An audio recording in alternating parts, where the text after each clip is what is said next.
Je vais sûrement me faire pas mal d'ennemis à cause de cette vidéo, mais j'en ai rien à foutre. En tout cas, je me devais de vous exposer un problème de grande ampleur qui pollue YouTube depuis 1 an et demi. Plus que les youtubeurs cancer eux-mêmes. Mais avant, question idiote. Est-ce que vous connaissez Fortnite ?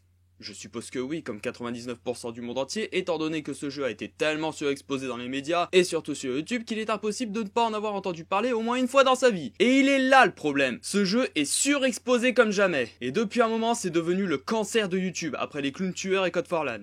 Et TikTok. Comment on peut oublier cette merde ? Plus cancer que TikTok ! BORDEL ! Beaucoup de mes collègues youtubeurs blâment et condamnent les youtubeurs Fortnite pour être à l'origine de cette surexposition. Et je ne dirais pas le contraire parce que dans les tendances, on tombe obligatoirement sur au moins une vidéo qui parle de ce jeu. Et comme on sait tous que 95% des chaînes dédiées à cette horreur infâme sont des cancers, ce jeu devient de plus en plus détesté. Moi-même, j'éprouve une haine viscérale envers Fortnite et ses joueurs. Et surtout envers ces petits cons de Kikou qui nous emmerdent avec ce jeu à la con H24 ! Combien de fois j'avais envie d'étrangler ces sales gosses qui abordent fièrement les couleurs de ce jeu d'abruti fini et qui nous font chier à parler de cette abomination dans n'importe quelle conversation.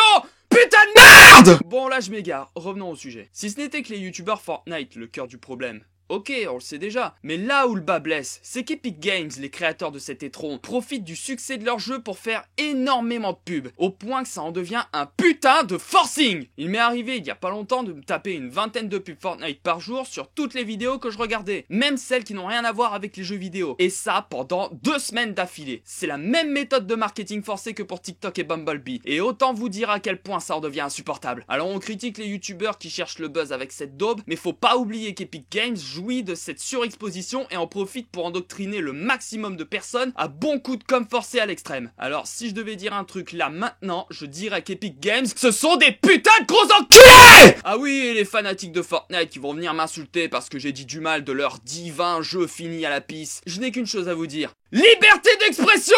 PUTAIN!